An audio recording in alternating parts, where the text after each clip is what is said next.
ಹಾಸನ ಜಿಲ್ಲೆಯ ಭವಿಷ್ಯವನ್ನು ಸುಧಾರಿಸುವ ದೃಷ್ಟಿಯಿಂದ ನಶಾಮುಕ್ತಿಗೆ ಮೊದಲ ಆದ್ಯತೆ ನೀಡಲಾಗಿದ್ದು, ಮಹಿಳೆಯರು ಹಾಗೂ ಮಕ್ಕಳ ರಕ್ಷಣೆ ಮೇಲೆ ವಿಶೇಷ ಒತ್ತು ನೀಡುವುದು, ರಸ್ತೆ ಅಪಘಾತ ತಡೆಗೆ ಕ್ರಮ, ಕ್ರೈಂ ನಿಯಂತ್ರಣ ಹಾಗೂ ಬಾಂಗ್ಲಾದೇಶ ವಲಸಿಗರ ಕುರಿತು ಕ್ರಮ ಕೈಗೊಳ್ಳಲಾಗುವುದು ಎಂದು ನೂತನ ಜಿಲ್ಲಾ ಪೊಲೀಸ್ ವರಿಷ್ಠಾಧಿಕಾರಿ ಶುಭನ್ವಿತಾ ತಿಳಿಸಿದರು.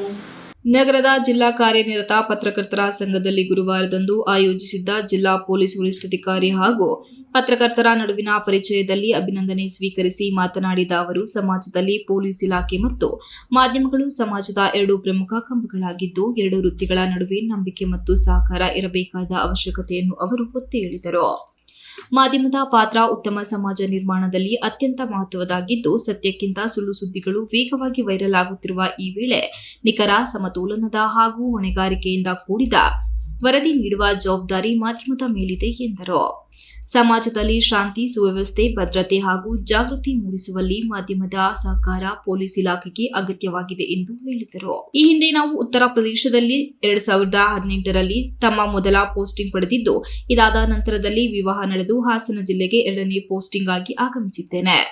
ಡಿಸೆಂಬರ್ ತಿಂಗಳ ಕೊನೆ ದಿನ ಬಂದು 4 ವಾರಗಳಾಗಿದ್ದು, ಪೊಲೀಸ್ ಇಲಾಖೆ, ಸಾರ್ವಜನಿಕರು ಹಾಗೂ ಮಾಧ್ಯಮದ ಉತ್ತಮ ಸಹಕಾರ ನಮಗೆ ಲಭಿಸಿರುವುದಾಗಿ ಮೆಚ್ಚುಗೆ ವ್ಯಕ್ತಪಡಿಸಿದರು. ಡ್ರಗ್ಸ್ ಬಳಕೆಯಿಂದ ಹೊರಬರಲು ಇಚ್ಛಿಸುವವರಿಗೆ ಪುನರ್ವಸತಿ ಕೇಂದ್ರಗಳನ್ನು ಆರಂಭಿಸಲಾಗಿದೆ. ನಶಾ ವಿರುದ್ಧದ ಹೋರಾಟ ಕೆಲ ಕಾನೂನು ಕ್ರಮಕ್ಕೆ ಸೀಮಿತವಾಗದೆ ಸಾಮಾಜಿಕ ಜವಾಬ್ದಾರಿಯೂ ಆಗಿದೆ ಎಂದರು. ನಶಾ ಸಮಸ್ಯೆ ನಿರ್ಮೂಲನೆಗೆ ಮೊದಲು ಡ್ರಗ್ಸ್ ಪೂರೈಕೆದಾರರನ್ನು ಸಂಪೂರ್ಣವಾಗಿ ನಿಯಂತ್ರಿಸಬೇಕಿದ್ದು, ನಂತರ ಬಳಕೆದಾರರ ಮೇಲೂ ಕಟ್ಟುನಿಟ್ಟಿನ ನಿಯಂತ್ರಣ ಅಗತ್ಯವಿದೆ ಎಂದು ಅಭಿಪ್ರಾಯಪಟ್ಟರು. ಮಹಿಳೆಯರು ಮತ್ತು ಮಕ್ಕಳ ರಕ್ಷಣೆ ತಮ್ಮ 2ನೇ ಪ್ರಮುಖ ಆದ್ಯತೆಯಾಗಿದ್ದು, ದೂರು ಸಲ್ಲಿಸಲು ಮಹಿಳೆಯರಿಗೆ ಸುಲಭ ಮತ್ತು ಭಯರಹಿತ ವಾತಾವರಣ ನಿರ್ಮಿಸಲಾಗುತ್ತಿದೆ ಎಂದು ಹೇಳಿದರು. ಈ ನಿಟ್ಟಿನಲ್ಲಿ ಜಿಲ್ಲೆ ಎಲ್ಲಾ ಶಾಲೆಗಳಲ್ಲಿ ಶೀ ಬಾಕ್ಸ್ ಅಳವಡಿಸಲಾಗುತ್ತಿದ್ದು, ಅದರ ಕೀ ಪೊಲೀಸ್ ಇಲಾಖೆಯ ಬಳಿ ಇರಲಿದೆ ಎಂದು ತಿಳಿಸಿದರು.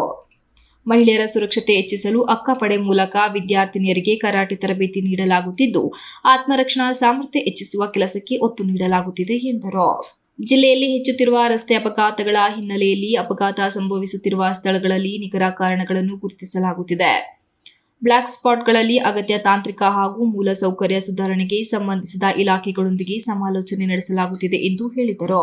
ಹಾಸನ ನಗರದಲ್ಲಿ ಟ್ರಾಫಿಕ್ ಸಮಸ್ಯೆ ತೀವ್ರವಾಗಿದ್ದು, ನಿಗದಿತ ಪಾರ್ಕಿಂಗ್ ವ್ಯವಸ್ಥೆ ಇಲ್ಲದಿರುವುದೇ ಪ್ರಮುಖ ಸಮಸ್ಯೆಯಾಗಿದೆ. ಈ ಕುರಿತು ಶಾಶ್ವತ ಪರಿಹಾರಕ್ಕೆ ಕ್ರಮ ಕೈಗೊಳ್ಳಲಾಗುವುದು ಎಂದು ಎಸ್ಪಿ ತಿಳಿಸಿದರು. ಸಾಮಾಜಿಕ ಜಾಲತಾಣಗಳಲ್ಲಿ ಯಾರ್ಯಾರನ್ನು ಬಾಂಗ್ಲಾದೇಶಿ ನುಸುಳುಗರು ಎಂದು ತೋರಿಸಿ ಪೋಸ್ಟ್ ಮಾಡಲಾಗುತ್ತಿರುವುದು ಗಮನಕ್ಕೆ ಬಂದಿದೆ. ಇಂತಹ ಆರೋಪಗಳಿಗೆ ಸ್ಪಷ್ಟ ಮತ್ತು ನಿಖರ ಮಾಹಿತಿ ಅಗತ್ಯವಿದ್ದು, ಯಾವುದೇ ದೃಢೀಕರಣವಿಲ್ಲದೆ ಮಾಹಿತಿ ಹಂಚಿಕೊಳ್ಳುವುದರಿಂದ ಸಮಾಜದಲ್ಲಿ ಗೊಂದಲ ಉಂಟಾಗುತ್ತದೆ ಎಂದು ಎಚ್ಚರಿಸಿದರು. ಅಪರಾಧ ನಿಯಂತ್ರಣದಲ್ಲಿ ಜನರು ಮತ್ತು ಪೊಲೀಸ್ ಇಲಾಖೆ ಕೈಜೋಡಿಸಬೇಕಿದ್ದು, ನಿಖರ ಮಾಹಿತಿ ದೊರೆತಲ್ಲಿ ತಕ್ಷಣ ಕ್ರಮ ಕೈಗೊಳ್ಳಲಾಗುವುದು ಎಂದು ಅವರು ಭರವಸೆ ನೀಡಿದರು. ನಾವು ಮೂವಿಂಗ್ ಟ್ರಾಫಿಕ್ ಪರ್ಸನಲ್ಗೆ ಡಿಪ್ಲಾಯ್ ಮಾಡ್ತೀವಿ ಅಂದ್ರೆ ಅವರಿಗೆ ಚೀತಾ ಬೈಕ್ಸ್ ಕೊಟ್ಟು ಅವರು ಕಂಟಿನ್ಯೂಸ್ ಆಗಿ ಮೂವ್ ಮಾಡಿಕೊಂಡು 15-20 ಡೇಸ್ ನಾವು ಆಸ್ ಅ ಅಭಿಯಾನ್ ತರ ನಾವು ಇನಿಷಿಯೇಟಿವ್ ಮಾಡ್ತೀವಿ. ಯಾಕಂದ್ರೆ ಸಿವಿಕ್ ಸೆನ್ಸ್ ಕೊಡಲೇಬೇಕು ಎಲ್ಲರಿಗೆ. ನಾವು ಪ್ರಾಸಿಕ್ಯೂಷನ್ ಮಾಡಲ್ಲ, ನಾವು ಬರೀ ಸಿವಿಕ್ ಸೆನ್ಸ್ ಕೊಡ್ತೀವಿ. 15-20 ಡೇಸ್ ಹೇಗೆ ಮಾಡಬೇಕು, ಏನು ಮಾಡಬೇಕು, ನಮ್ಮ ಟ್ರಾಫಿಕ್ ಸ್ಟೇಷನ್ಗೆ ಚೀತಾ ಬೈಕ್ಸ್ ಕೊಟ್ಟು ಅವರು ಎಲ್ಲ ಕಡೆ ವಿಸಿಟ್ ಮಾಡಿಕೊಂಡು ಪಾರ್ಕಿಂಗ್ ಎನ್ಶೋರ್ ಮಾಡ್ತಾರೆ ಮತ್ತು ಲೇನ್ ಡಿಸಿಪ್ಲಿನ್ ಎನ್ಶೋರ್ ಮಾಡ್ತಾರೆ. ಬಟ್ ಅದು ಸ್ವಲ್ಪ ಟೈಮ್ ಬೇಕು, ಜಾಯಿಂಟ್ ವಿಸಿಟ್ ಮಾಡಬೇಕು. ಸ್ವಲ್ಪ ಟೈಮ್ ಕೊಡಿ, 1 ಮಂತ್ ಟೈಮ್ ಕೊಡಿ, ತಾವು ಖಂಡಿತ you will be able to observe the changes.